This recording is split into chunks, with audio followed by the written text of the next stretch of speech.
যেতে হবে না, নাকি? কেন বুঝবে না? একটা লতে স্পষ্ট ভাবে লেখা থাকলে কেন বুঝবে না? আচ্ছা, একটু আসি যে আহ, আমরা দেখলাম যে শহীদ ওসমান হাদির ভাইকে, জনাব ওমর হাদি, তাকে পোস্টিং দেওয়া হয়েছে যুক্তরাজ্যের আম, সহকারী সহকারী কি যেন পোস্টার কথা মনে করতে পারছি না, খুঁজে পাচ্ছি না। যাই হোক, তাকে দ্বিতীয় সচিব পদে নিয়োগ দেওয়া হয়েছে। এটা আসলে কিভাবে দেয়া হলো? অনেকেই একটা সমালোচনা করছেন, এমনকি ইনকিলাব মঞ্চের মধ্য থেকেও সমালোচনা আসছে যে এটা কি লাশকে ক্যাশ করার কোনো একটা পদ্ধতি কিনা, বা এটা আন্দোলন দমানোর জন্য কোনো একটা পদ্ধতি কিনা। আসলে আপনি একটু কি ব্যাখ্যা করবেন যে কেন তাকে এই পদে পদায়ন করা হলো? প্রথম কথা যে আমি এই পুরো এই কালকে যে যেই নিউজটা হলো, এটা আমি ব্রাহ্মণবাড়িয়া ছিলাম, ফিরলাম। আমি পুরো নিউজটা এখনো ভালো মতো জানি না। আগে আমার জেনে নিতে হবে যে আসলে এই ঘটনাটা ঘটেছে কিনা। হ্যাঁ, যে ওনাকে সেই অ্যাপয়েন্টমেন্ট দেওয়া হয়েছে কিনা। অনেক ক্ষেত্রে যেটা হয় যে ফেসবুকে যেগুলো চলে সেগুলোর উপরে অনেকে রিপোর্ট করেন, কিন্তু পরবর্তীতে দেখা যায় যে এটা একটা ফেক ডকুমেন্ট ছিল। এটা হতে পারে। বাট আমার যেটা জানা, যদি এটা হয়ে থাকে তো হোয়াই নট, গভর্নমেন্ট তো এটা করতেই পারে। আর উনি, ওনার লাইফে থ্রেট ছিল, ওনার লাইফে বড় রকমের থ্রেট ছিল। উনি, ওনাকে সিকিউরিটি ইনশিওর করাটা আমাদের একটা দায়িত্বের মধ্যে ছিল। জি, সেই দায়িত্বর জন্য তাকে এই পদে পদায়ন করা, মানে এই পদের জন্য কি কোনো বিশেষ যোগ্যতার প্রয়োজন হয় না, নাকি যে কাউকে লাইফের থ্রেট থাকলে তাকে পাঠানো, মানে সেটা একটা মানে যোগ্যতা? এরকম ইনস্ট্যান্স আমাদের আছে, এর আগে তো অনেক অনেক এরকম ঘটনা ঘটেছে তো। জি, ইনস্ট্যান্স তো আসলে অনেকই আছে। ইনস্ট্যান্সটা ভালো না খারাপ সেটাই না এখন প্রশ্ন, যে না আহ, না, অবশ্যই তাকে একটা লোকের যেখানে উপর দেওয়া হচ্ছে যদি, তাকে কি যোগ্যতার একটা বলে দেওয়া মানুষের হচ্ছে? যে উপরে যদি লাইফের থ্রেট থাকে, তাকে তাকে সিকিউর করা, তার বাংলাদেশ না ওই বাইরে হোক, যেইভাবেই হোক, তাকে সিকিউর করা গভর্নমেন্টের একটা দায়িত্ব থাকে। আর তাদের ফ্যামিলিতে একটা এমন একটা ভয়াবহ ঘটনা ঘটেছে, একজন ওসমানের, শরীফ ওসমানের একটা 31-32 বছরের ছেলেকে মেরে ফেলা হয়েছে নির্মম ভাবে। তো ফলে পুরো ফ্যামিলি একটা ট্রমার মধ্যে দিয়ে যাচ্ছে। তো সেই ক্ষেত্রে তাকে যদি এটার মাধ্যমে, তার এই পোস্টিং এর মাধ্যমে ওনার এক ধরনের বলবো যে ট্রমাটিক একটা ট্রমার থেকে উনি একটু মুক্ত হবেন। এটা কি একরকম, মানে আমরা বৈষম্য বিরোধী আন্দোলনের প্রথম স্লোগানটা ছিল কোটা না মেধা, মেধা মেধা, সেটা কি এখন কোটায় চলে যাচ্ছে, যে ভাই কোটায় তিনি আসলে যাচ্ছেন, বা এর না, আগেও যারা কেন অনেকেই ভাই কোটা কোটায় হবে? আসলে সুবিধা এটা এটা পেয়েছেন? হচ্ছে, এটা তার পাশে দাঁড়ানো। আমরা কি বৈষম্য বিরোধীতে যারা আন্দোলন করেছেন, যাদের ফ্যামিলি, যারা শহীদ হয়েছেন, তাদেরকে আমরা কি ইয়ে দিচ্ছি না? একটা তাদের পাশে কি গভর্নমেন্ট দাঁড়ায়নি? অবশ্যই দাঁড়িয়েছে। তো সেই জন্য এটাকে যারা ওইভাবে দেখছেন, তারা আসলে খুবই ন্যারো মাইন্ড থেকে দেখছেন। জি, বাট এটা তো আমাদের এটা দেখতে হবে যে তার ভয়াবহ একটা ঘটনার শিকার তাদের ফ্যামিলি। সেই বিষয়টা গভর্নমেন্টের কিন্তু এটা কি একটা অবশ্যই গুরুত্বপূর্ণ চিন্তায় কাজ ছিল। না? মানে জাস্ট ট্রমার শিকার তিনি তিনি এই কাজের জন্য কোনো বিশেষ যোগ্যতার কি প্রয়োজন হয় না? না, ওনার তো কিছু যোগ্যতা আছেই, না হলে কি আর এটা দেওয়া হতো? আর আরেকটা হচ্ছে যে এই পুরো বিষয়টা তো সব দিক থেকে চিন্তা করে এই কাজটা করা হয়েছে। আচ্ছা। কোনো বৈষম্য বিরোধী কোনো কাজ করা হয়নি। আর এটা মনে রাখতে হবে যে উনি খুবই খুবই তাদেরকে, তার উপরে অনেকগুলো থ্রেট আছে, তার জীবনের প্রতি হুমকি আছে। হ্যাঁ, তিনি কিন্তু বলেছিলেন, মানে হাদি হত্যাকাণ্ডের বিচার চেয়ে তিনি বলেছিলেন যে সরকারকে উদ্দেশ্য করে, যে আপনারাই হত্যা করিয়েছেন, আবার আপনারাই এটা নিয়ে মানে নির্বাচনকে বানচালের জন্য ইস্যু তৈরি করছেন, এরকম একটা অভিযোগ তিনিও করেছিলেন। কেন আসলে সরকারের দিকে আঙুল? এমনকি ইনকিলাব মঞ্চের আরও যারা আছেন তারাও বলছেন যে তাকে, তিনি বাংলাদেশেই আছে খুনি, এবং তাকে ক্রস ফায়ারের চেষ্টা করা হচ্ছে, এরকম বক্তব্য। মানে সরকারের প্রতি এরকম অনাস্থা কেন জানাচ্ছেন তারা বিচারের ব্যাপারে? এটা এটা ইমোশনাল হয়ে অনেকে অনেক কথা বলেন। এটা এমন কিছু না। ইমোশন হলে তো অনেক কথাই আসে। হ্যাঁ, আর যেহেতু সরকার এই পুরো বিষয়টাকে, সরকারকেই তখন অনেকে সামনে পায়, সেই জন্য সরকারকে দেখে অনেকে অনেক কথা বলেন। বাট আমরা আমাদের অবস্থান স্পষ্ট করেছি। শরীফ ওসমান হাদির কারা হত্যাকাণ্ডে জড়িত ছিলেন, তাদের অবস্থান এখন কোথায়, তাদের 17 জনের এগেনস্টে চার্জশিট হয়েছে, পুরো জিনিসটা। এবং এই পুরো জিনিসটা একদম ট্রান্সপারেন্টলি বলা হয়েছে। পুলিশ তাদের মতো করে প্রেস কনফারেন্স করেছে, আমাদের home minister press conference, home adviser press conference করেছেন। তো এখানে তো আসলে কোনো ধরনের কোনো লুকানোর তো কোনো কিছু নাই। তারাও এখন আমরা জানি যে তারা কনভিন্স। তাহলে এখনো তো আন্দোলনের কথা বলছেন, এমনকি বলছেন যমুনা ঘেরাওয়ের মতো কর্মসূচি হতে পারে, সংসদ ভবন ঘেরাও করা হতে পারে, এমন কথাও তো তারা বলছেন। মানে ইনকুলাব মঞ্চ এটা বলতেই পারেন, তারা তাদের আন্দোলনকে জারি রাখছেন। হ্যাঁ, এটা এটা কি যৌক্তিক আন্দোলন নাকি অযৌক্তিক আন্দোলন? আমি যৌক্তিক অযৌক্তিক বলবো না, এটা তারা ভাবছেন যে এটা তাদের জারি রাখতে হবে, সেই জন্য তারা এটা করছেন। জি, মানে সরকার কি কোনো আম, এখানে কোনো চাপের কোনো অজুহাত সরকারও নিতে চায় কিনা? যেমন ধরেন, যখন আওয়ামী লীগকে নিষিদ্ধ করার ঘোষণাটা আসলো, তখন আগে আমরা শুনেছিলাম ডক্টর মোহাম্মদ ইউনূস, মাননীয় প্রধান উপদেষ্টা, তিনি আন্তর্জাতিক গণমাধ্যমকে জানিয়েছিলেন যে আওয়ামী লীগকে নিষিদ্ধ করার কোনো পরিকল্পনা এই সরকারের নাই। কিন্তু দেখলাম হাসনাত আবদুল্লাহ একজনকে নিয়ে তিনি চাপ প্রয়োগ করলেন, যমুনা ঘেরাওয়ের কথা বললেন, এবং বেশ মানে চাপে পড়ে সরকার তখন আওয়ামী লীগকে নিষিদ্ধ করার ঘোষণা করলো। এরকম কোনো চাপ আসলে তৈরি করছে কিনা ইনকিলাব মঞ্চ, বা সামনে করতে না, পারে কিনা?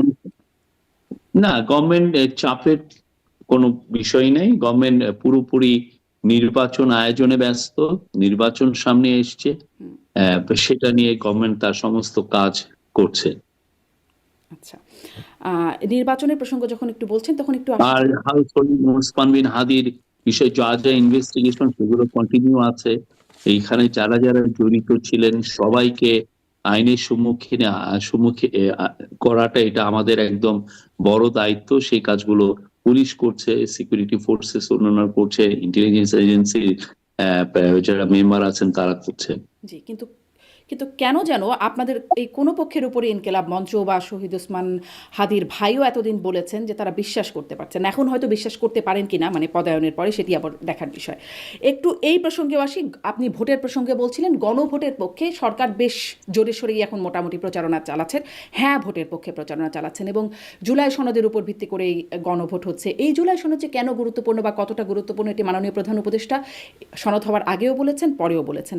কিন্তু আমি এটি জিজ্ঞাসা করতে চাই যে এত গুরুত্বপূর্ণ বিষয়ে যারা আসলে এটি নিয়ে দাবি করেছে, কথা বলেছে, সেই এনসিপি, যাকে প্রধান উপদেষ্টা যেই দলটির পরামর্শক বা একরকম পৃষ্ঠপোষকতাও করেছেন দলটি গঠনের সময়, তাদের প্রসঙ্গে খুব ইতিবাচক বলেছেন, প্রধান তিনটি দলের মধ্যে একটি দল হিসেবে সবসময় এনসিপিকে কাউন্ট করা হয়েছে, সেই দলটি কেন স্বাক্ষর করলো না?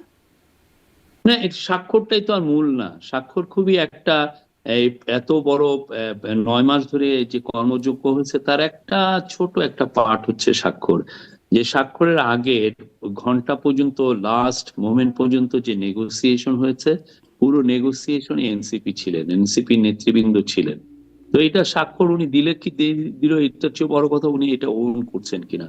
তারা ফুললি ওন করছেন এবং তারা হ্যাঁ ভোটের জন্য ক্যাম্পেইনও করছেন। তো সেই জন্য আমরা এটা নিয়ে ওরিড না। তারা এটা যদি বলতেন যে না আমি জুলাই সনদকে মানি না, জুলাই সনদে যাই সেটা আমাদের ডিমান্ডকে রিফ্লেক্ট করেনি, দেন ইটস তখন আমরা এটা নিয়ে জি, আহ, কিন্তু যেই আমাদের আইনি ভিত্তির জন্য তারা এতদিন ধরে বললেন, এবং সেটি না হলে স্বাক্ষর করবেন না বলে বললেন, স্বাক্ষর না করলে তো একটা আইনি ভিত্তিই হবে না। আপনি যদি একটা কন্ট্রাক্টের স্বাক্ষর না করেন, কোনোভাবেই তো বাউন্ড করা যাবে না তাকে। না, না, আইনি ভিত্তি তো স্বাক্ষর করলেই হবে তা না। আইনি ভিত্তি স্বাক্ষর করাটা হচ্ছে যে আমি এইখানে সবাই ইউনাইটেডলি আমরা দেখালাম যে আমরা এই পুরো জিনিসটা আমরা একসাথে সম্পন্ন করেছি। কিন্তু এখানে আইনি ভিত্তিটা তো আসবে হচ্ছে through parliament, through constituent assembly, through এই গণভোটের মাধ্যমে। সেটার জন্যই তো এখন আমরা ক্যাম্পেইন করছি। যে কিন্তু যেই দল ক্ষমতায় যাবে, তারা যদি স্বাক্ষরকারী দল না হয়, তাহলে কি তারা মানতে বাধ্য থাকবে? এটা যদি হা ভোট হয়, অবশ্যই এটা তো তাদের তখন কনস্টিটিউয়েন্ট অ্যাসেম্বলি তো আপনি জানেন যে এই যে পার্লামেন্টটা হবে সেটা at the same time constituent assembly হবে, যে মানে কনস্টিটিউশন কে অ্যামেন্ড করার যে অ্যাসেম্বলি। তো সেইটা এই কনস্টিটিউয়েন্ট অ্যাসেম্বলি তখন এটা নিয়ে ডিবেট করবে। বাট হা ভোট দেওয়া মানে হচ্ছে জনগণের ম্যান্ডেট এখানে আছে, জনগণ এখানে বলছে যে হ্যাঁ আমরা এই চেঞ্জ গুলো চাই, আমরা এই কনস্টিটিউশনাল অ্যামেন্ডমেন্ট গুলো চাই। হুম। এটা কিন্তু কিন্তু স্পষ্ট সেই যে ভাবে। তো চারটা ওই প্রশ্ন, জনগণের বিরুদ্ধে কি একটা পার্টি দাঁড়াবে আমার মনে হয় না। কিন্তু চারটা যে প্রশ্ন হ্যাঁ ভোটের মানে চারটা বিষয়ের উপর তো একটি প্রশ্ন, সেটি তো শেষে 4 নম্বরে বলা হচ্ছে যে জুলাই সনদে বর্ণিত অন্যান্য সংস্কার রাজনৈতিক দলগুলোর প্রতিশ্রুতি অনুযায়ী বাস্তবায়ন করা হবে। বা এই যে তার আগের মানে 3 নম্বর পয়েন্টেও বলা হচ্ছে যে যেগুলো রাজনৈতিক দলগুলোর ঐক্যমত হয়েছে সেগুলো বাস্তবায়নে আগামী নির্বাচনে বিজয়ী দলগুলোর মধ্যে বাধ্য থাকবে, মানে প্রতিশ্রুতি অনুযায়ী তারা করবে। প্রতিশ্রুতি যদি স্বাক্ষরই না করে তাতে তাকে সেখানে প্রতিশ্রুতিতে কি করে বাধ্য করবে? এটা দুই একটা বিষয়ে নোট অফ ডিসেন্ট ছিল, সেগুলোর বিষয়ের কথা বলা হয়েছে, এটা সবগুলো না। একটা দুইটা বিষয়ে নোট অফ ডিসেন্ট, সেখানে আপনি একটা অবস্থান নিয়েছেন, এনসিপি একটা অবস্থান নিয়েছে বা বিএনপি একটা অবস্থান নিয়েছে, সেই বিষয়টা। বাট ফুল প্যাকেজটা সবার সামনে আনা হয়েছে যে আপনি এই প্যাকেজটা নিচ্ছেন কি নিচ্ছেন না, আপনি কি এটা হা ভোট দিবেন নাকি না ভোট দিবেন। আমরা সরকারের তরফ থেকে, পলিটিক্যাল পার্টিগুলো তাদের তরফ থেকে সবাই জনগণকে বলছে যে আপনি এই ফুল প্যাকেজটাকে হা ভোট দিন। হা ভোট দেওয়া মানে হচ্ছে অপশাসনকে আর এক ধরনের রেড কার্ড দেখানো, আর অপশাসন যাতে ফিরতে না পারে বা স্বৈরাচার যাতে আর ফিরতে না পারে। সেটার জন্য যেই এই 9 মাস ধরে যেই জুলাই চার্টার নিয়ে যে আলোচনা হয়েছে এবং যে জুলাই চার্টারটা ফ্রেমিং হয়েছে, সেটা নিয়েই পুরো প্যাকেজটাকে সবার সামনে আনা হয়েছে। আপনি এটা নিবেন কি নিবেন না, এই। আচ্ছা, আমি এটা সম্পর্কে একটু আসি। কিন্তু এত গুরুত্বপূর্ণ ডকুমেন্ট সেটি মানে স্বাক্ষর কেন করছে না এনসিপি, বা করবে নাকি স্বাক্ষর, ব্যাপারটা কি আসলে, কেন না না, করছে না? এটা স্বাক্ষরটা আপনি ওইখানে অবসেস হয়ে যাচ্ছেন কেন। কারণ জাদুঘরে রাখার মতো, পাঠ্যপুস্তকে স্বাক্ষর পড়ানোর মতো মাননীয় প্রধান করতেই উপদেষ্টা হবে। বলেছেন। এ- না না, এটা স্বাক্ষর করতে হবে এমন কিছু না। সে ইভেন গণভোটের আগেও স্বাক্ষর করতে পারে, পরে করতে পারে। সে পুরো, আপনি দেখবেন যে সে কি ছিল কিনা, he was in the negotiation right till the end. একদম শেষ পর্যন্ত সে নেগোসিয়েশনে ছিল। সে বলছে না যে আমি এইগুলো কেউ কোনো কিছুকে আমি নিচ্ছি না। সে কি কোথাও বলেছে, আপনি কোন প্রেস কনফারেন্সে দেখেছেন যে এনসিপি বলছে যে আমি এটা নিচ্ছি না? তখন কিন্তু সেটা তো না। বলেছিল, স্বাক্ষর অনুষ্ঠানের আগে এনসিপি কিন্তু বলেছিল আইনি ভিত্তি না দেওয়ার আগে তারা স্বাক্ষর করবে না। স্বাক্ষর জিনিসটা পুরো একটা টেকনিক্যালিটিস, এর বাইরে কিছু না। আচ্ছা, মানে এটা একদমই আনুষ্ঠানিকতা বলছেন। এবার আসি যে গণভোটের যে বিষয়গুলো আপনি বলছেন যে পুরো প্যাকেজে হা বলবে বা না বলবে মানুষ সেটি।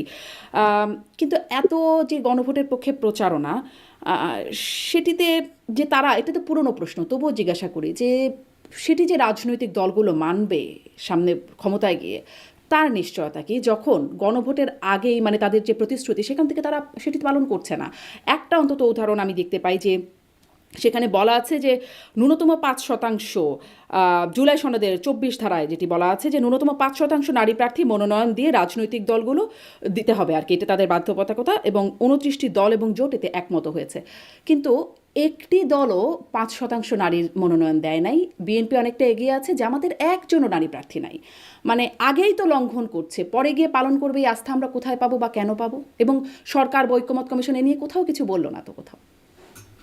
না, এটা একটা গ্র্যাজুয়ালিজমের বিষয় তো। আর এটা পুরো ম্যান্ডেট, এটা যখন কনস্টিটিউশন এই ইয়ের ভোটের আগের সাথে তো এটা হচ্ছে না।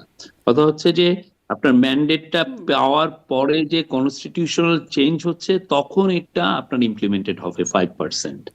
ঠিক আছে, এটা তো এমন না যে এই ভোটে এর আগেই ইমপ্লিমেন্ট হয়ে যাচ্ছে, তা কিন্তু না। বলা কিন্তু হানা হয়েছে ভোটে পুরো বিষয়টাই এসছে। জি, মানে এই সনদ এর পরে যেই নির্বাচনটা হবে সেই নির্বাচনের জন্যই এটি প্রযোজ্য হবে, হ্যাঁ এটি হ্যাঁ, কিন্তু সনদে বলা হচ্ছে। অ্যামেন্ডমেন্ট আগে হোক তারপরে। হ্যাঁ, মানে কোন অ্যামেন্ডমেন্ট হোক? এই যে আপনি যে 5%, এটা তো, এটা আপনার তো পরে কনস্টিটিউশনাল অ্যামেন্ডমেন্ট আনতে হবে। হওয়ার আনার পরে তো আপনার এটা একটা ম্যান্ডেটরি হবে প্রত্যেকটা পলিটিক্যাল পার্টির, যে আপনি অ্যাটলিস্ট 5% আপনার ইয়ে দিবেন হচ্ছে নারী প্রার্থী আপনি দিবেন। তার মানে তার আগ পর্যন্ত প্রতিশ্রুতির কোনো দাম নাই বা দরকার নাই। না না, এটা তো আপনি আগে তো, প্রথম কথা হচ্ছে যে হানা ভোটে এটা পাশ করতে হবে। পাশ করলে জনগণের ম্যান্ডেট এটার সাথে আছে। আর জনগণের ম্যান্ডেট যদি এখানে থাকে, কোনো পলিটিক্যাল পার্টির আমার মনে হয় না যে ইচ্ছা হবে যে জনগণের বিরুদ্ধে দাঁড়াতে। ইচ্ছা তো আগে কেউ হয়েছে, দাঁড়াবে না। আগে তো হয়েছে ইচ্ছা, মানে আমাদের নজিরগুলো তো না, তাই এটা বলে। এটা এটা হলেও একটা শুনেন, আগে কি হয়েছে না হয়েছে, এইটা একটা গণভোট হচ্ছে। গণভোটে যখন আপনি ম্যান্ডেটটা খুবই লাউড অ্যান্ড ক্লিয়ার থাকে, আমরা সবাই বলছি যে আপনি এটা করবেন, এটা আমরা আমাদের ইচ্ছা, তখন হয় কি আপনি এটা, কারণ আপনি তো তখন আমাদেরই পার্ট, আপনি তো এটার বাইরে যেতে পারেন না। মানুষের ইচ্ছাকে আপনি সরিয়ে আপনার মতো ইচ্ছা চাপিয়ে দিবেন, সেটা ওই সময়টা আর নাই। সেটা হাসিনা চেষ্টা করেছিল, এবং হাসিনা চেষ্টা করে কি হয়েছে জনগণ এটা দেখেছে। জি, কিন্তু আসলে এটাই প্রশ্ন ছিল যে একদম সুস্পষ্টভাবে ওই ৪টা ধারার মধ্যে বা ৪টা বিষয়ের মধ্যে বলে দেওয়া হচ্ছে আগামী নির্বাচনে বিজয়ী দলগুলো বাধ্য থাকবে এই কাজ করতে। একদম লাইনটা এরকমই আমি পড়ছিলাম। কিন্তু আগামী নির্বাচন তো এটাই যেটি আমাদের সামনে, সেটিতে হলো না। ফলে সন্দেহ তো একটু মানে থাকতেই পারে নাকি রাজনৈতিক দলগুলোর প্রতি, নাকি না? না না, আমি কোনো সন্দেহ দেখছি না। আমি মনে করছি যদি এটা ভোটে পাশ হয়, এবং আমি দৃঢ় বিশ্বাস এটা হবে, হুম। তাহলে এইখানে যা আছে রাজনৈতিক দলগুলো এটাগুলোকে ইমপ্লিমেন্ট করবে, খুব ভালোভাবে ইমপ্লিমেন্ট করবেন। জি। কারণ এখানে জনগণের ইচ্ছার রিফ্লেকশন হয়েছে, এটা প্রতিফলন হয়েছে। আর এই জনগণের প্রতিফলন মানে শুধুমাত্র আমি কিছু সাংবাদিক, কিছু যারা পত্রিকায় লিখলাম তাদের ইচ্ছার রিফ্লেকশন তো না, এটা পুরো গ্রামে যিনি বসে আছেন, মারি উপজেলার হরিরামপুর গ্রামের যিনি বসে আছেন, তারও ইচ্ছার প্রতিফলন এখানে হচ্ছে। এটা সে তো এত আসলে পুরো এমন না। বিষয়টা বোঝেই না, সে তো রাজনৈতিক দলের না না, দিকে আপনি তাকিয়ে। তাহলে আপনি এই জিনিসটাই সবার দোষ, যে সে কিছুই বুঝে না। এইটুক বুঝা মানে বাংলাদেশের মানুষ খুবই পলিটিক্যালি কনসাস। এই আপনি যে যে তাকে জুলাই বুঝেন, সনদের আপনি 84টা আপনি ধারা আছে, চেষ্টা মানুষ করেছেন বুঝতে পারে। গ্রামের একটা, আপনি তো অনেক ইন্টারভিউ নিচ্ছেন, আপনি গ্রামের একজন টিচারকে, একটা গ্রামের একজন এল্ডারকে আপনি একটা ইন্টারভিউ নিয়ে দেখেন উনি কি বুঝে আর কি বুঝে না। জনাব শফিকুল আলম, আমি কিন্তু এটা করেছি। ধরেন আমি আমার ড্রাইভারকে জিজ্ঞাসা করেছি, বাংলাদেশে আমার বাসায় যেই গৃহকর্মী বা সহায়তা করে তাদেরকে জিজ্ঞাসা করেছি, আমি বিদেশে থাকি, তারা খুবই শিক্ষিত, পিএইচডি হোল্ডার, যারা আসলে গণভোট দেবেন এখান থেকে খুব আগ্রহের সাথে ব্যালট সংগ্রহ করছেন বা সেই প্রক্রিয়ার মধ্যে আছেন, সেখানে তাদেরকে জিজ্ঞাসা করেছি আপনি জানেন কিনা জুলাই সনদে কী কী আছে। মানে আসলে জানেন না কিন্তু জনাব শফিকুল আলম। না, ওনারা সবাই এটাকে একটা প্যাকেজ হিসাবে দেখছে, যেটা একটা রিফর্মের প্যাকেজ। এটা নিলে দেশে অপশাসন আসবে না, দেশে স্বৈরশাসন আসবে না, দেশের মানুষের অধিকারকে খর্ব করার চেষ্টা, নতুন কোনো গভর্নমেন্ট করার চেষ্টা করবেন না। তো ওনারা এইভাবে পুরো জিনিসটার যেটা মেসেজটাকে নিচ্ছেন, যে এটা একটা প্যাকেজ, এটা করলে আমার আহ, এই লাভটা হবে। হ্যাঁ, তো ফলে এইভাবে ওনারা দেখছেন, এবং সেটা রিফ্লেকশন আপনারা গণভোটের দিন দেখবেন। জি, মানে তার শুরুটাই হচ্ছে একটা লঙ্ঘন দিয়ে বা প্রতিশ্রুতির একটা লঙ্ঘন দিয়ে, সেটা আমি বলছিলাম ৫% নারী প্রার্থী। আমি কি একটু আরেকটু কোনো দায়মুক্তি। লঙ্ঘন হচ্ছে না, জি, কোনো লঙ্ঘন হচ্ছে না। ৫% নারী প্রার্থী দেওয়ার বাধ্যবাধকতা নাই, যেটি বলা হচ্ছে এটা তো আগামী এখন নির্বাচনে, আগামী নির্বাচনে। ম্যান্ডেটে আনা হলো তো, হ্যাঁ, এটা তো ম্যান্ডেটে আনা হলো তো, কিন্তু হলো না তো। হওয়ার পরে যে এটা হবে, এটা তো আচ্ছা, ম্যান্ডেটে আনলো। তার মানে কি এগুলো সব কিছু হচ্ছে মানে আম, এর ২৬ সালে যে নির্বাচন, মানে সামনে ১ মাস পরে যে নির্বাচন, তারপরে যেই ৫ বছর পরে নির্বাচন হবে তখন থেকে এগুলো সব কার্যকর? তারপরের থেকে মূল কথা হচ্ছে যে আপনি এইটা করার পরে যে তো আপনি কনস্টিটিউশনাল যে কনস্টিটিউয়েন্ট অ্যাসেম্বলি বসবে, বসে তারপরে এটাকে ল করবে। যখন আপনার লটা হবে তখন তো যে ম্যান্ডেটরি এখন তো করা হয়েছে, সবাইকে বলা হয়েছে আপনি এটা করেন। এখন অনেকে দু একজন এটাকে নিচ্ছেন না বা নেননি, কিন্তু যখনই এটা ম্যান্ডেটরি হয়ে যাবে হাফ ভোটের মাধ্যমে, যেটা হবে যে এটাকে জনগণ তার ডিজায়ারটা জানাবে যে আমরা এইটা চাই, 5% অবশ্যই দিতে হবে, তখন ওইটাকে কনস্টিটিউয়েন্ট অ্যাসেম্বলি বসে তখন ওইটাকে ল করবে। জি। ল করলে তখন ম্যান্ডেটরি, তখন আপনি ইচ্ছা করলেও আপনি বলতে পারবেন না, আপনি এটাকে লঙ্ঘন করতে পারবেন না, ইম্পসিবল। তার মানে রাজনৈতিক দলগুলো যা প্রতিশ্রুতি দিচ্ছে সেটি আসলে তারাও খুব একটা পালন করতে চায় না বলেই মনে হয়, কারণ তাছাড়া করলো না কেন এবারে, এই প্রশ্নটা তো থেকেই যাবে। আমি একটু এই প্রশ্নেও যাই, জনাব শফিকুল আলম, দায়মুক্তির বিষয়ে কথা বলছিলাম, আপনি একটু ব্যাখ্যাও করলেন। আর সেটি কি আসলে তাদের পরবর্তী যেই কার্যক্রম, মানে জুলাই যোদ্ধা বা যারা জুলাই আন্দোলনে গণঅভ্যুত্থানে প্রত্যক্ষভাবে ছিলেন বা পরোক্ষভাবে ছিলেন, তাদের কি পরবর্তী কার্যক্রমের ক্ষেত্রেও সেটি কোনোভাবে অ্যাপ্লিকেবল হবে? কারণ আমরা দেখলাম ঠিক দুটি ঘটনা ঘটলো, তারিমা জান্নাত সুরভি চাঁদাবাজির ঘটনায় তাকে মানে অভিযোগে তাকে গ্রেপ্তার করা হলো, অন্যদিকে ওই হবিগঞ্জের মাহাদি পুলিশকে হুমকি দেওয়া আসামি ছাড়াতে গিয়ে, তার পরপরই দেখলাম এই দায়মুক্তি অধ্যাদেশটা জারি করা হলো। তাদের যে কাজবাজ বা চাঁদাবাজি, এই এই ঘটনাগুলোকেও কি দায়মুক্তির মধ্যে দেওয়া হবে? না, এটা তো আমি তখন তো ক্লিয়ার করলাম, আপনি আবার নতুন করে এই প্রশ্ন উত্থাপন করছেন। আমি আচ্ছা। স্পষ্টভাবে বলেছি এটা জুলাই আগস্টের, হ্যাঁ, যেগুলো বিপ্লবকে ঘিরে যে ইনসিডেন্ট সেগুলোকে নিয়ে দায় মুক্তি, এর বাইরে না। প্রশ্নটা কেন উত্থাপন করছি কারণ ধরেন আন্দোলনের একদম প্রবাদ পুরুষ যাদেরকে আমরা দেখলাম তাদের নামে অনেক অভিযোগ, যেমন যখন সরকারে ছিলেন, উপদেষ্টা ছিলেন আসিফ মাহমুদ, তাকে ঘিরে অনেক অনেক অভিযোগ আসছে। তার এপিএসের দুর্নীতির বিষয়ে, তার বাবার দুর্নীতির বিষয়ে, এবং তারও নানান রকম বিষয় আসলে এসেছে। এমনকি চাঁদাবাজির খবর এসেছে, যে চাঁদাবাজির অভিযোগে শাম্মী আক্তারের বাসায় চাঁদাবাজি যিনি করতে গেলেন তিনি বলেছেন, ধরা পড়ে যিনি পড়েছেন তিনি বলেছেন যে তার এটি আসিফ মাহমুদের সম্পৃক্ততা ছিল, কিন্তু তার কিছু হলো না। তারপরে আমরা দেখলাম উপদেষ্টা মাহফুজ আলমের ভাই, তারও একটা ফোনালাপ টেন্ডারবাজি বিটিভির, হ্যাঁ সেটি ফাঁস হলো, সেটি নিয়েও দুদক কোনো ব্যবস্থা নিল না। আমরা দেখলাম হান্নান মাসুদের সেই বক্তব্য যেখানে বলছিলেন যে গ্রামের সবচেয়ে ভাঙা বাড়িটি আমার, এবং তারপরে বলছেন যে সবচেয়ে ভালো বাড়িটি আমাদের। মানে এই যে ব্যাপারগুলো ঘটে গেল, কোনো তদন্তও তো হলো না, তারা কি দায় মুক্ত? এগুলো জিনিস আপনি কিভাবে বলছেন, পুরো জিনিসটা হি সেড শি সেড এর মধ্যেই আছে, জিনিসটা একটা অভিযোগের মধ্যে আছে। আমি অভিযোগ করছি যে ওইটা আমাকে বলছেন আই শফিকুল আলম 1200 কোটি টাকা বানিয়েছেন, 1500 কোটি টাকা বানিয়েছেন, এই কত ধরনের কত কথা। এখন আপনি কথা বললে আপনি এটাকে নিবেন নাকি? মূল কথা হচ্ছে যে আপনি কংক্রিট এভিডেন্স আনেন, এভিডেন্স এনে বলেন যে এই যে এভিডেন্সে দেখা যাচ্ছে যে উনি এই করাপশনটা করেছেন। তো সেই কাজটা তো আমরা দেখছি না। কেউ কোনো পত্রিকায়, বাংলাদেশের পত্রিকাগুলো যথেষ্ট স্বাধীন এখন। আসিফ মাহমুদ, সজীব ভুঁইয়া এখন পাওয়ারেও নাই, আর তারা তো এখন রিপোর্ট করতে পারে উনি কি কি কাজ করেছেন, কোথায় কোথায় ওনার কাজের যেটা যেইভাবে কাজ করার কথা সেটা করেন নাই, বা কোথায় উনি পাওয়ার অ্যাবিউজ করেছেন, কোথায় উনি করাপশন, ওনারা এখন they are free to do any report. তো সেটা তো না করে আপনারা আগে কি ও এইটা বলছে এইটা বলছে, এগুলো অনেক ক্ষেত্রে যেটা হচ্ছে পলিটিক্যাল রেটোরিকের মতো। হুম, মানে কিন্তু মানে এগুলো দুদক তো কংক্রিট এভিডেন্স ছাড়া একটা গভর্নমেন্ট কখনো একটা এই বিষয়গুলোতে ইনভেস্টিগেট করে না। আপনি কংক্রিট এভিডেন্স আনেন, অবশ্যই গভর্নমেন্ট দেখবে। জি, অভিযোগই তো দুদক, মানে দুদকের কথা বলছি, তো অভিযোগই তো একটা অভিযোগ উঠলে তো দুদক অভিযোগের স্বয়ংক্রিয়ভাবে মধ্যেও বা তো স্বতঃপ্রণোদিতভাবে তো সারবস্তু থাকে। ফোনালাপ আপনি দেখা যাচ্ছে, অভিযোগের মধ্যেও তো ফোনালাপ শোনা সারবস্তু যাচ্ছে। থাকে। শোনেন, অভিযোগের মধ্যে তো সারবস্তু থাকে। কারণ অভিযোগের মধ্যে যদি কিছু না থাকে, এটা একটা হয়রানিমূলক কথাবার্তা বলার জন্য। আসিফ মাহমুদ, সজীব ভুঁইয়ার বাবা বা তার এপিএস বা তাকে নিয়ে যদি হয়রানিমূলক কথা হতো, তাহলে সেটা কেন গভর্নমেন্ট এটা ইনভেস্টিগেট করবে? গভর্নমেন্ট অবশ্যই ইনভেস্টিগেট করবে যদি কংক্রিট এভিডেন্স থাকে। আপনি নিয়ে আসেন, মানে অবশ্যই করবে। দুদক এটার মানে অভিযোগের বিষয়গুলো এত গুরুত্বপূর্ণ, পদের মানুষের বিরুদ্ধে এত গুরুত্বপূর্ণ অভিযোগ আসছে, আপনি দুদক স্পষ্ট স্বপ্রণোদিতভাবে হবে। অভিযোগ, আপনি কংক্রিট এভিডেন্স আনেন, অবশ্যই দুদক করবে, সবাই করবে। আর আমাদের সময়টাই তো শেষ না, এটা তো সামনে আরো আছে।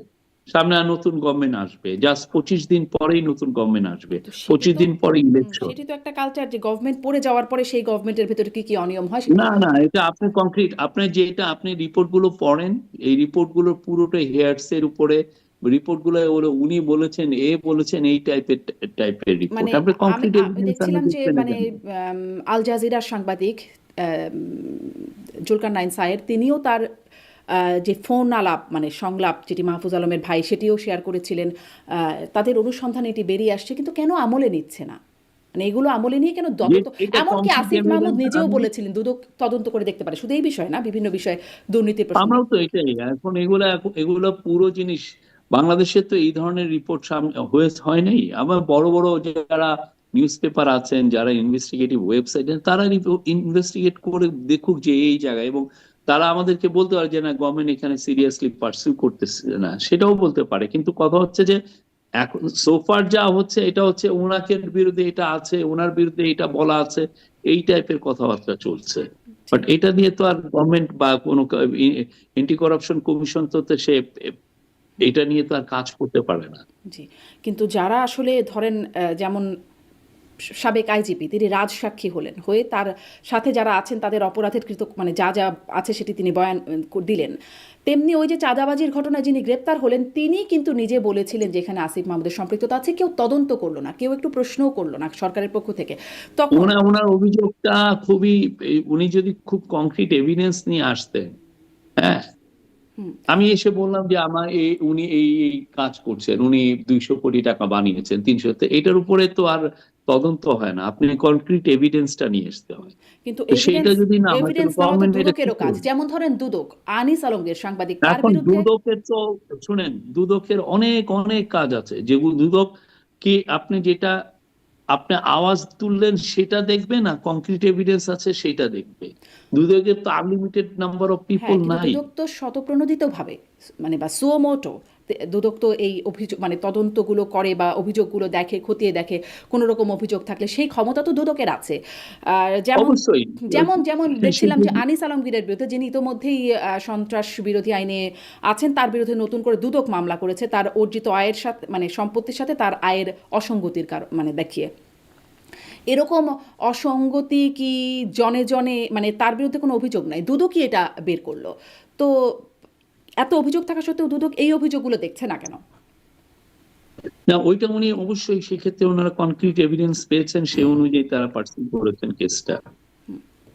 তো এরকম কনক্রিট এভিডেন্সের জন্য দুদক কি আসলে, ধরেন আপনার আয়ের সাথে আপনার সম্পত্তির মিল আছে কিনা, বা আপনাকে নিয়ে বিতর্ক নাই, ধরেন এই যে যাদেরকে নিয়ে বিতর্ক আছে তাদেরকে নিয়ে কি দুদক করে? কেন আনিস আলমগীরের বিষয় করলো? ওনারা তো সেই রকমের কনক্রিট এভিডেন্স পেয়েছেন, সেই অনুযায়ী তারা পার্সিউ করেছেন, ইনভেস্টিগেশন করেছেন।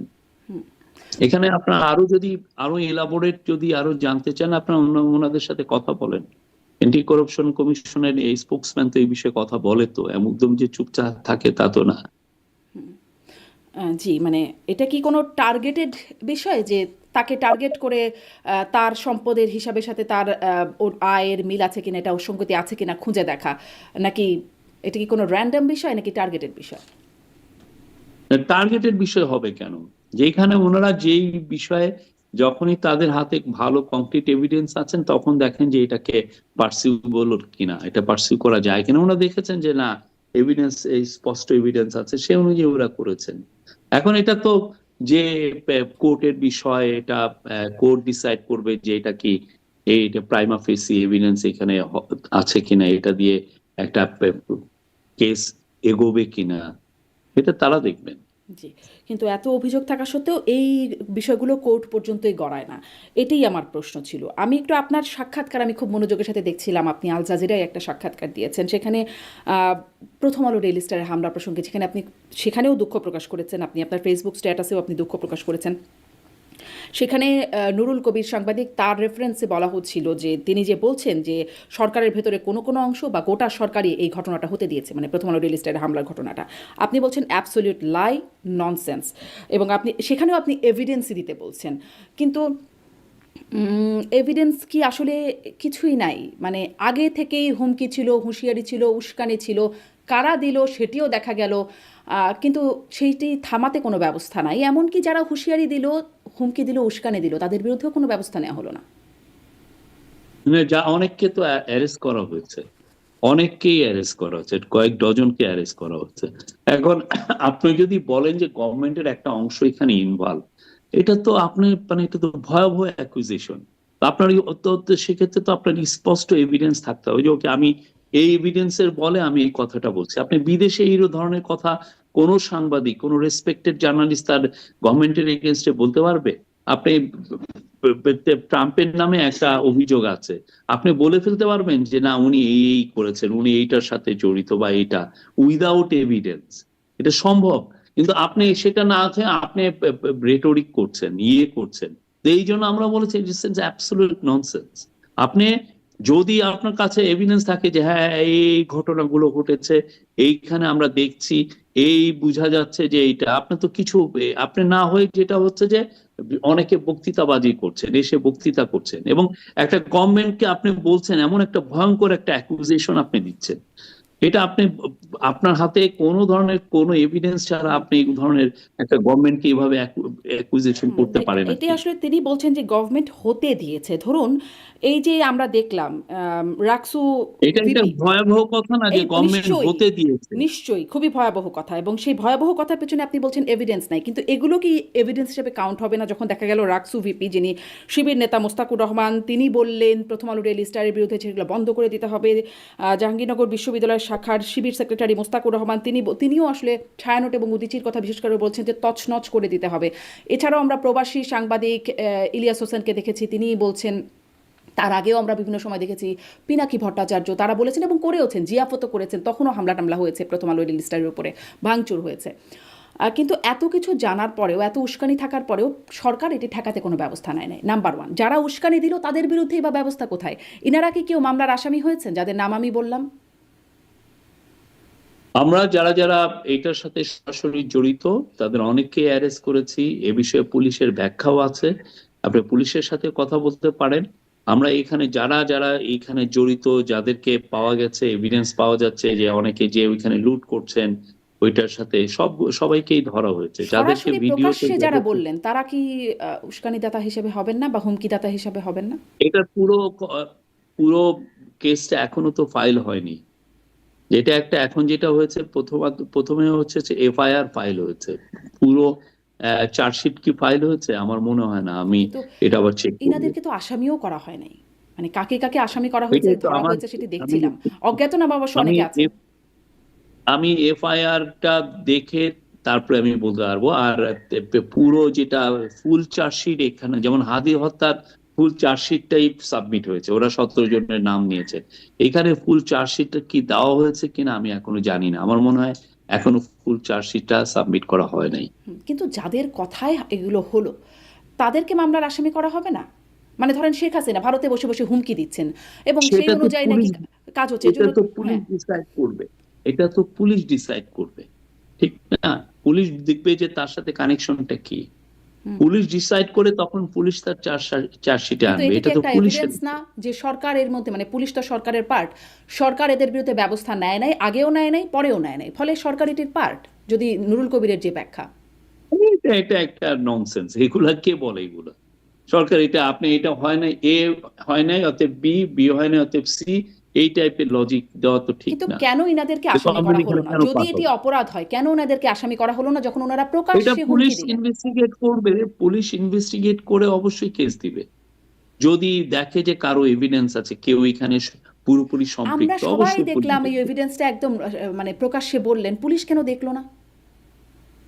এটা পুলিশ তো এখনো ইনভেস্টিগেশন শেষ করেনি।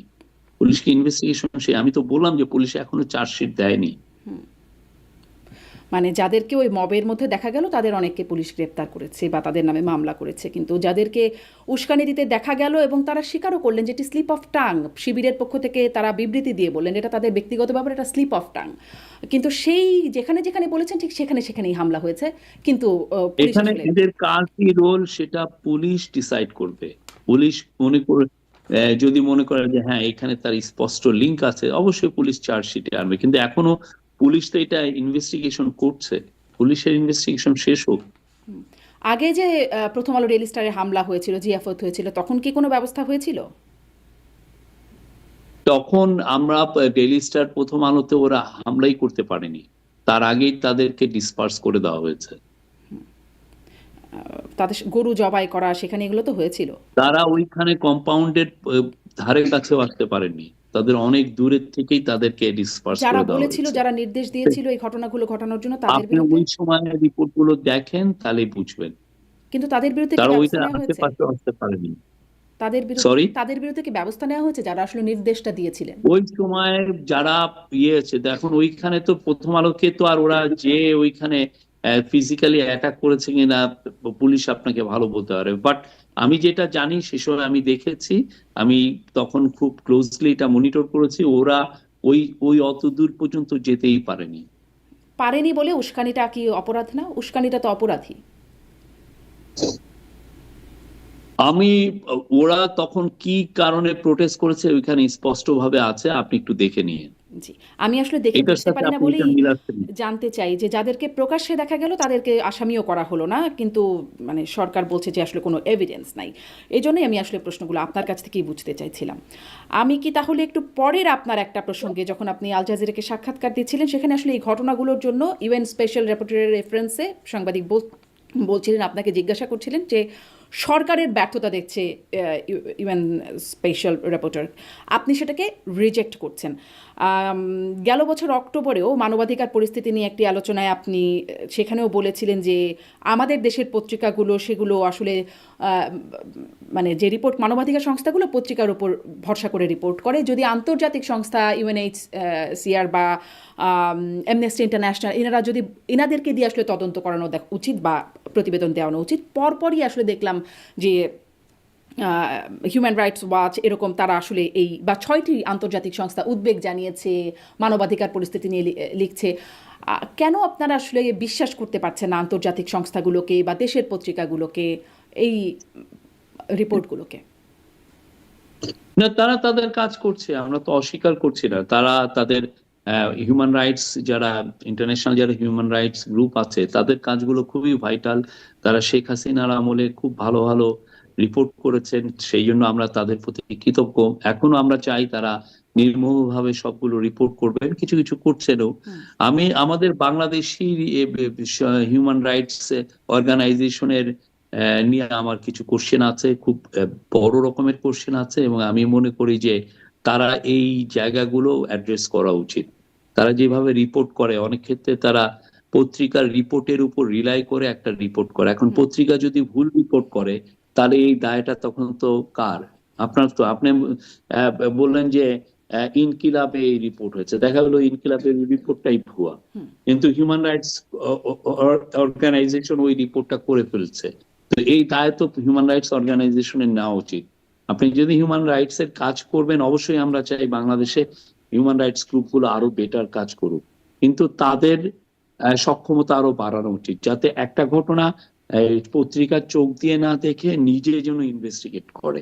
সেটা ওনারা করছে না, ওনারা আর একজনের উপর দিয়ে। আমরা এই জন্য আমরা গত 6 মাসে এতগুলো ঘটনা দেখেছি, এতগুলো হয়েছে, এবং সবগুলো ওনারা বলছেন কি আমরা 10টা নিউজ পেপার মনিটর করে দেখছি।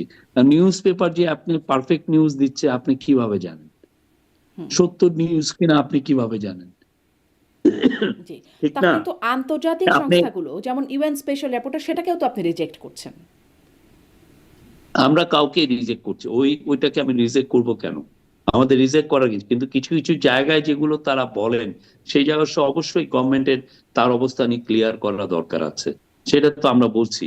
আর আপনি স্পেসিফিক যদি বলতেন তাহলে আমি আপনার উত্তরটা দিতে ওই যে মানে পারবো আল কোথায় ওনারা জাজিরায় যেটা বলেছেন। বলছিলেন আপনি, আমি আসলে সেটার কথা প্রথমে ধরি, তাহলে সেটাই আগে একটু শুনি যে মানে এই প্রথম আলো ডেইলি স্টারের ঘটনায় সরকারের ব্যর্থতা দেখছে, সরকারের ইম্পিউনিটি দেওয়ার কারণেই এগুলো ঘটছে, এটি সরকারের ব্যর্থতার কথা সেই রিপোর্টে বলছে, এবং সেটি যখন সাংবাদিক মেনশন করছিলেন আপনি সেটিকে রিজেক্ট করেছেন, বলছেন আপনারা 17 মাস ধরে সরকারে আছেন, আপনাদের কাছেও তো তথ্য আছে।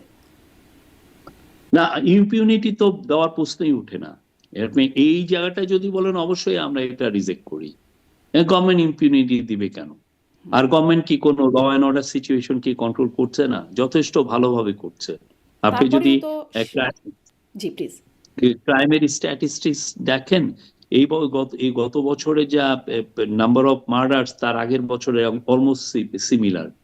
আপনি কি তাহলে কি এটা কি doesn't it reflect that law and order situation has stabilize?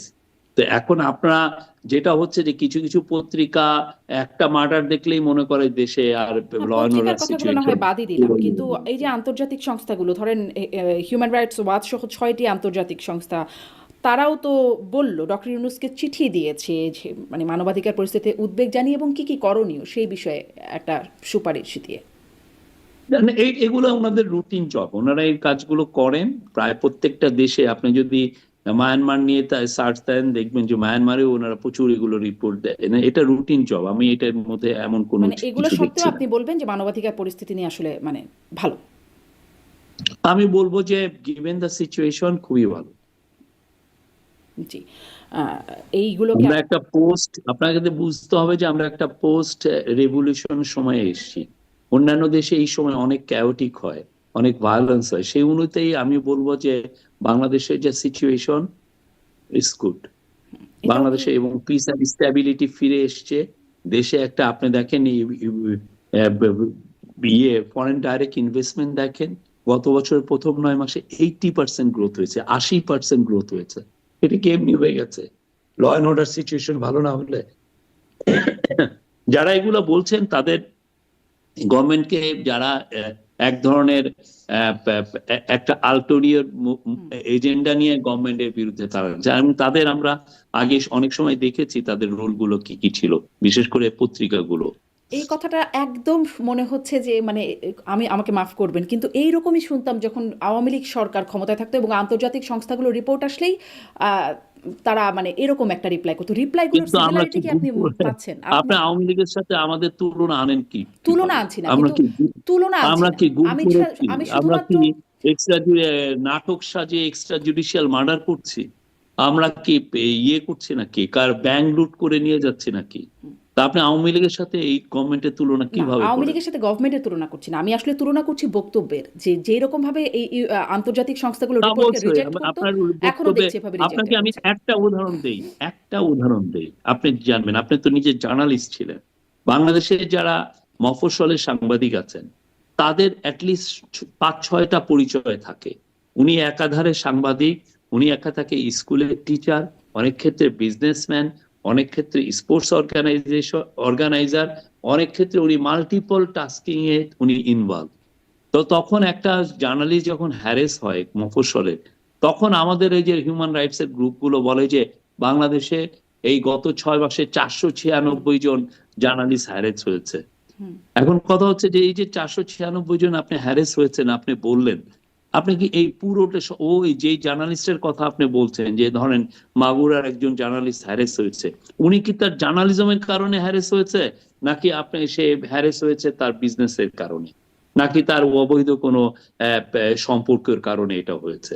তো এই জিনিসগুলো তো ইয়েদের হিউম্যান রাইটস গ্রুপগুলো আনেন না। আপনি গ্রামে যদি যান, আপনি যদি প্রত্যেকটা ইয়েতে, ফলে হয় কি ওনারা সমষ্টিগত রিপোর্ট করেন এবং তখন এটা একটা লব সাইডের খুব বাজে একটা রিপোর্ট হয়। আপনার অদক্ষতার শিকার হচ্ছে দেশের ইমেজ, আপনার অদক্ষতার কারণে দেশের ইমেজ ক্ষতিগ্রস্ত হচ্ছে। আমি আপনাকে আহ্বান করি এই হিউম্যান রাইটস গ্রুপকে, আপনারা আরো বেশি ইনভেস্টমেন্ট করেন, আপনারা আরো লোক নেন, নিয়ে আপনারা ইনভেস্টিগেট করে দেখেন যে ঘটনাটা কি। একটা সাংবাদিক যে আপনি ডেইলি স্টারে একটা রিপোর্ট এসেছিল সেই ইয়ের থেকে, আপনাকে একটা উদাহরণ দেই। দিনাজপুরে এক সাংবাদিক, এক হিন্দু ব্যক্তি মারা গেলেন। উনি মারা যাওয়ার পরে এটা একটা নর্মাল ডেট ছিল, ভিসের রিপোর্ট এগুলো, কিন্তু ডেইলি স্টার এটাকে রিপোর্ট করলো যে তাকে পিটিয়ে মেরে ফেলা হচ্ছে, অথচ তার পুরো গায়ে টায়ে কোথাও কোনো একটাও মানে ইয়ের চিহ্ন নাই, আঘাতের কোনো চিহ্ন নাই।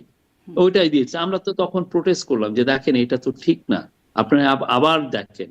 তো পরে ওনারা গিয়ে দেখলেন যে না, আসলে কোনো ধরনের কোনো তার কোনো রিপোর্টে বলছে না যে এখানে উনি হচ্ছে, এবং ওনার বন্ধুরাও বলছে না। উনি একটা অপমৃত্যু না, এমনি ইয়ের মৃত্যু হয়েছেন। তো এখন এই জিনিসগুলো পরে হিউম্যান রাইটস গ্রুপ যদি দেখেন, বা আপনি ডেইলি স্টারের এই রিপোর্টের কারণে আপনি ইন্ডিয়ান নিউ দিল্লি থেকে স্টেটমেন্ট দিয়ে দিয়েছে ওদের ফরেন মিনিস্ট্রি এই বিষয়ে, এই ওনার মৃত্যুকে নিয়ে। এখন দেখেন, আপনি যদি একটা ভুল করেন, অরিজিনাল ভুল করেন, সেটাকে কিভাবে রেপ্লিকেটেড হয়, সেটা কিভাবে অন্যান্যরা এটাকে পেয়ে বসে, এবং এইভাবে তখন আরো এই মিথ্যার একটা জাল বাড়াতেই থাকে। জি। আমরা সবাইকে বলি আমরা পারফেক্ট কান্ট্রি না, কোন পৃথিবীর কোন দেশই পারফেক্ট কান্ট্রি না, বাট আমরা অ্যাটলিস্ট আপনাদের কাছ থেকে আশা করি যে আপনি একটা ভালো রিপোর্ট করবেন, যাতে এটার একটা সত্যটা সবার জন্য আসে, এরকম সত্য ভুল সবার জন্য নিশ্চয়ই, মঙ্গল, নিশ্চয়ই আমার রিপোর্টিংয়ে, জন্য, আপনার জন্য। নিশ্চয়ই রিপোর্টিংয়ে অনেক ভুল থাকেই, কিন্তু মানে সমষ্টিগতভাবে এতগুলো রিপোর্ট, দেশীয় আন্তর্জাতিক সবগুলো রিপোর্টেই একই রকম কথা যখন আসে, তখন সেটাকে কি রিজেক্ট করার মতো মানে বাস্তবতা থাকে? আমি বলবো যে আমরা আমাদের রেকর্ডস গুলো খুবই ট্রান্সপারেন্ট। আমরা আমি আমাদের গভর্নমেন্ট মুভ নিয়ে আমরা প্রতি মাসে পুলিশের ক্রাইমের স্ট্যাটিস্টিক্স দেখাচ্ছি, কোথায় কি হচ্ছে। আমাদের যদি ব্যর্থতা থাকে, আমরা ব্যর্থতার কথা স্বীকার করছি যে না, এখানে আমাদের ব্যর্থতা হয়েছে। আমরা ডেইলি স্টারের বিষয়ে আমরা বলেছি আমাদের গভর্নমেন্ট ইজ ডিপলি সরি, তার জানিয়েছে। তো আমরা এগুলো বিষয়ে আমাদের একদম ওপেননেস আছে। এই গভর্নমেন্ট ওপেননেসে বিশ্বাস করে, কিন্তু আপনারা তারপর সরি দেখা হন, যাচ্ছে কিন্তু যে কোনো অফিসের ব্যবস্থা মানে আহ, ব্যবস্থা দেখার মতো সেই জায়গাটায় যাওয়া যায় না। ধরেন যখন 32 নম্বর ভেঙে ফেলা হলো, গুড়িয়ে ফেলা হলো, তখনও আপনারা সরি হয়েছিল, সরকার বিবৃতি দিয়েছিল এটা নিয়ে, যেটি মানে বেঠিক কাজ, সঠিক কাজ হয় না এটার জন্য, কিন্তু তারপরেও তাদের বিরুদ্ধে খুব ব্যবস্থার ব্যাপারটি দেখা যায় না। এই প্রথমবারের কথা বলছি। এখনও মানে প্রথম আলো ডেইলি স্টারের ক্ষেত্রে আপনারা আবারও সরি হচ্ছেন, কিন্তু মানে যাদেরকে উস্কানিদাতা হিসেবে দেখা ডেইলি স্টার, যাচ্ছে। প্রথম আলো এর আগে দুই একবার অ্যাটেম্প্ট হয়েছিল, প্রত্যেকটাই কিন্তু আমরা ঠেকিয়েছি। এটা যদি কেউ বলে যে না আমরা কিছুই করছি না, দ্যাট ইজ লাইফ। জি। আহ, আপনার আরেকটা সেই ইন্টারভিউয়ের মধ্যে আরেকটা বিষয় আছে যে সরকারের মধ্যে এক্সট্রিমিস্ট এলিমেন্ট আছে, এরকম একটা বিষয়ে যখন সাংবাদিক প্রশ্ন করছেন আপনি বলছেন যে এটি ফাইনেস্ট ক্যাবিনেট। এখানে একাডেমিক আছেন, সাবেক আমলারা আছেন, সাবেক আর্মি অফিসাররা আছেন, মানবাধিকার কর্মীরা আছেন। আম, কিন্তু আমারই অনুষ্ঠানে মানে আন্তর্জাতিক গণমাধ্যমে কাজ করা, আল জাজিরে কাজ করা, আমি তার আরেকটা বিষয় একটু আগে রেফার করছিলাম, জুলকারনাইন সাহেব, তিনি আমারই অনুষ্ঠানে বলছিলেন যে আরেকজন আন্তর্জাতিক মিডিয়ায় কাজ করেন, নেট্রো নিউজের সাংবাদিক তসনিম খলিল, তার রেফারেন্স দিয়েও বলছিলেন যে সরকারের ভেতরেই একজন উপদেষ্টা, সাদা চুলের উপদেষ্টা, তিনি তার মধ্যে একটা তালেবানাইজেশন, দেশকে তালেবানাইজেশনই একমাত্র সমাধান হিসেবে তিনি সেই প্রক্রিয়ায় বা সেই প্রচেষ্টায় আছেন। আপনি আসলে এই বিষয়ে কি বলবেন? এই বিষয়ে কি আপনারা জানেন নাকি? এর চেয়ে ভয়ঙ্করতম কথা, এটা বাইরে হলে এটা লিটিগেশন হতো, কেস হতো এটা। ঠিক আছে, আপনি একটা জিনিস একজনের বিরুদ্ধে না জেনে, একজন কি করলো আপনি না জেনে, উনি যদি এটা জানেন, এটা সে তসলিম খলিল আর জুলকারনাইন সাহেব, ওকে রিপোর্ট করেন না কেন? আপনি একটা জিনিস একজনের নামে হেয়ারসে আপনি বলে দিচ্ছেন যে না উনি এরকম, উনি এক্সট্রিমিস্ট, উনি তালেবানাইজেশনে বিশ্বাস করেন। উনার কাজগুলো এনেন। আপনি তো ইনভেস্টিগেটিভ একটা ওয়েবসাইট চালান, ইনভেস্টিগেটিভ একটা নিউজ সাইট চালান, আপনি একটা পুরো রিপোর্ট করেন। পুরো রিপোর্টে আপনি দেখান যে উনি এই কাজগুলো করেছেন, যার ফলে দেশটা তালেবানাইজ হয়ে গেছে। তো আপনি স্পষ্ট এভিডেন্স এনে তারে, যতক্ষণ না আপনি না আনছেন ততক্ষণ এটা বলাটা, আপনি তো রেসপেক্টেড একজন জার্নালিস্ট, আপনি এটা কিভাবে বলেন? জি। এই এই জায়গাগুলোতে বাইরে আপনি কেউ এটা করতে পারে না। এটা হলে তখন পিউনিটিভ মেজারে যেত। সো বলছে না তাহলে আপনি কেন আমার যাচ্ছে না পিউনিটিভ মেজারে? বাংলাদেশে পিউনিটিভ মেজার, বাংলাদেশে কোন সাংবাদিকের এগেনস্টে কোনো কেস দিয়ে কোনোদিন কোনো পিউনিটিভ মেজার হয়েছে দেখেছেন? কোনো ডিফর্মেশন হয়েছে? আমি 500 কোটি টাকার আমি ডিফর্মেশন যেতে পারি, একটা টাকাও পাওয়া যায় না। পাওয়া কিন্তু যাক বা আমার না মনে যাক, হয় মামলা চললে মামলাও তো চলতে পারে, মানে ব্যবস্থা নেওয়ার। এই মামলা বাংলাদেশের 54 বছরের হিস্ট্রিতে ডিফর্মেশনের কেস কোথাও যায় না, এটা হয় না। ফলে সাংবাদিকরা বাংলাদেশের ভালো মতো যার এগেনস্টে যা ইচ্ছা লিখতে পারেন, এটা হয় না। আমার বিরুদ্ধে যদি আজকে একজন বলে ফেলেন যে শফিকুল আলম এই কাজ করেছে, এই আকাম কুকাম করেছে, কোনো এভিডেন্স ছাড়াই এবং না জেনে, এর বিরুদ্ধে আমার কিছু বলার নাই। এবং আমি আমি এইরকম অনলাইনে আমার নামে অনেকে মিথ্যা কথা লিখেছেন, আমি কি বলবো? আমি যে কি তাকে নিয়ে যাব? আমাকে যদি কালকে বলে যে শফিকুল আলম এই, শফিকুল আলম এই, তার সেক্সুয়াল ওরিয়েন্টেশন এই, তার এইটাই, এর বিরুদ্ধে আপনি আমেরিকা বা ব্রিটেনে যেই ধরনের ব্যবস্থা নেওয়া যায়, এইখানে কি এটা নেওয়া যায়? আপনি বাংলাদেশের জি। সরকারি না কর্মচারী, মানে সরকারি আমেরিকার কথা যারা বলছেন, আছেন, এখানে তো অনেক পাবলিক ফিগারদেরকে নিয়ে এমন অনেক কথা বলা যায় যেটি আসলে আমরা আমরা কিন্তু আবার আপনি অনেকের, আপনি যদি যার যদি ভুল হয় সেক্ষেত্রে আপনি পিউনিটিভ মেজারও দিতে হয়। আপনি, আপনার জানা আছে কিনা, পিটার থিল, পিটার থিল খুব নাম করা ইনভেস্টর, টেকে ইনভেস্ট করেন উনি। পিটার থিল নিয়ে একটা নিউজ পেপার ওয়েবসাইট খুব নাম করা ইউএসএ, গকার না কি জন্য, তারা একটা রিপোর্ট করেছিল তার সেক্সুয়ালিটি নিয়ে। সে তাদেরকে কেস করে ওই পত্রিকা বন্ধ করে দিচ্ছে, এত ফাইন হয়েছে, ওই পত্রিকা ব্যাংক্রাফট হয়ে গেছে। তো এগুলো আমাদের এখানে কি এটা সম্ভব? আমাদের এখানে আপনি যা ইচ্ছা লিখতে পারেন একজনের এগেনস্টে, এবং আপনার তখন সরিও বলতে হয় না। এই কালচারটা এখানে একটা, সবাই দেখে যে জার্নালিস্টরাই ভিকটিম, কিন্তু ব্যাড জার্নালিজমের কারণে যে হাজার হাজার মানুষ ভিকটিম হচ্ছে সেটা কেউ দেখে না। আপনার নামে একটা অপপ্রচার চালিয়ে দিবে, ও উনি তো এইরকম, উনি তো এইটা করছেন। কিন্তু এখানে স্বৈরাচারের খুব দোষর ইজি। বললে তো ঠিকই তাদেরকে নানান রকম মামলায় গ্রেপ্তার করে ফেলা যাচ্ছে বা কারাগারে রাখা না যাচ্ছে। না, এটা কারো বিরুদ্ধে, আমরা আবারও বলছি, এভিডেন্স ছাড়া কিছু হচ্ছে না, সরি।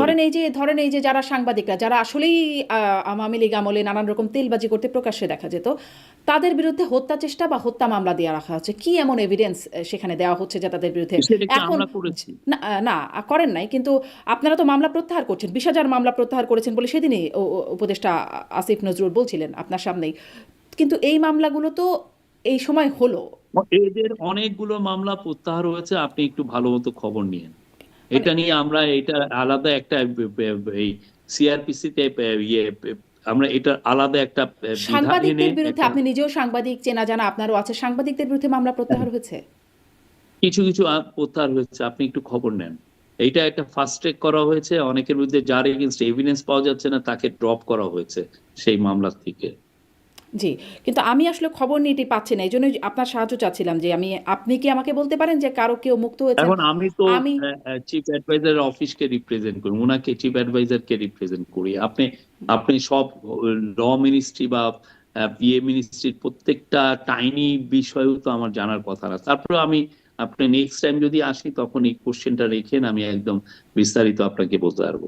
যেমন আমি যা আমার সাংবাদিক বন্ধু বা কলিগ যাদের সাথে কথা বলেছি, এমন অনেকের নাম আছে যারা মানে বাদী জানেন না যে তিনি আসলে তিনি কে এটাও জানেন না, কিন্তু তার নামটি মামলায় দেওয়া হয়েছে, কিন্তু এবং তিনি মামলার আসামি হিসেবেই রয়ে গেছেন।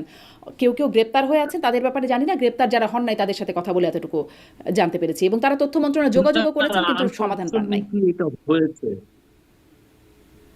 না, এটা না সমাধানের জন্য যেটা করা হয়েছে, কারণ একটা কেস হয়ে গেলে তখন পুলিশ আর এটাকে উইথড্র করতে পারে না। কেসটা উইথড্র করবেন যিনি কেস দিয়েছেন, তিনি উইথড্র করবেন, এবং তার উইথড্র প্রসেসটাও একটু লেংদি। উনি এসে পুলিশকে জানাবেন, তারপরে উনি যে আবার কোর্টে যে তাকে বলবেন, কোর্টে বলবেন যে আমার এই কেসটা আমি উইথড্র করব, উনি ওই এখানে তার পাশে লয়ার তাকে সাহায্য করবেন, করার পরে উনি এটা ম্যাজিস্ট্রেটকে জানিয়ে তারপরে কোর্টে কারো নাম উইথড্র করবেন।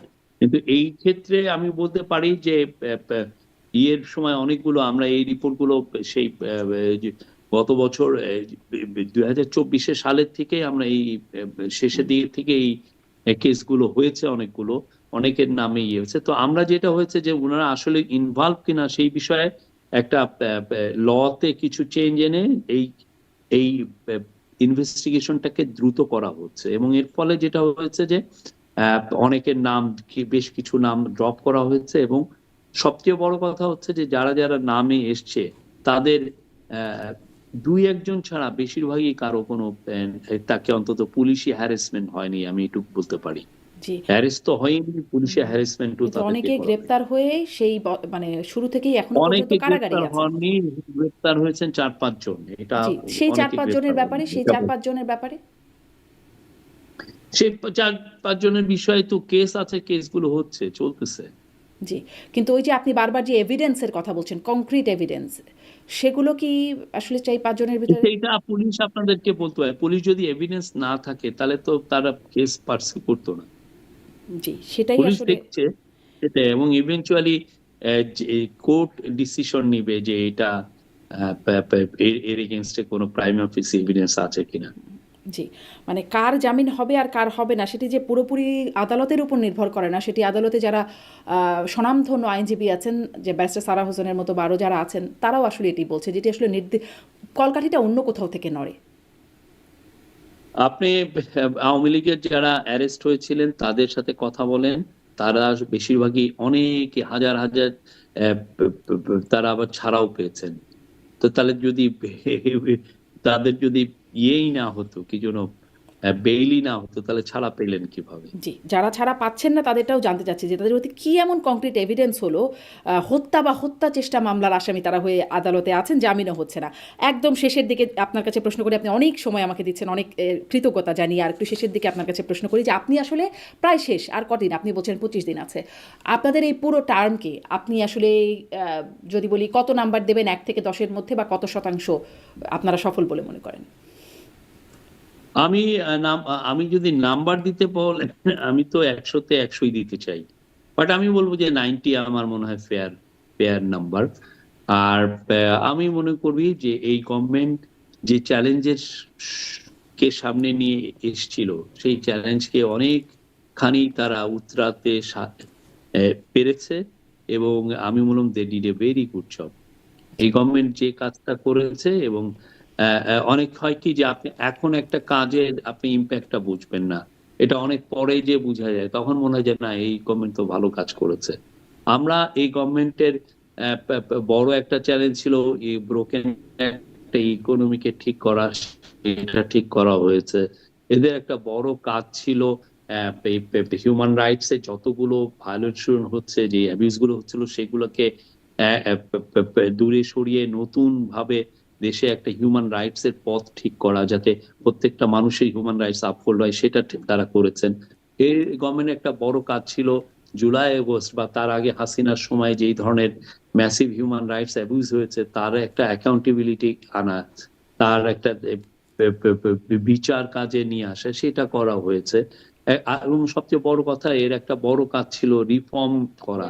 আমরা যেই ধরনের আগের গভর্নমেন্ট গুলো যেভাবে, বিশেষ করে শেখ হাসিনার গভর্নমেন্ট যেই পরিমাণ আমাদের পুরো রাষ্ট্রযন্ত্রকে যেভাবে তার নিজের পার্সোনাল কাজে ইউজ করে একটা ফ্যাসিবাদী রাষ্ট্র কায়েম করেছিলেন, স্বৈরাচার কায়েম করেছিলেন, সেইটার থেকে এই জায়গাটাকে, এই অপশাসনকে দূর করে নতুন একটা রিফর্মের জায়গা তৈরি করা, যেখানে মানুষ সুশাসন পাবে, মানুষ তাদের ইচ্ছা মতো তাদের পাওয়ারটা থাকবে নতুন গভর্নমেন্টকে চেঞ্জ করার, এবং কিন্তু এত ডেমোক্রেসি কিছু করে আপনি 90% বা 90 সেগুলো কাজ করা, সেইটা করেছে।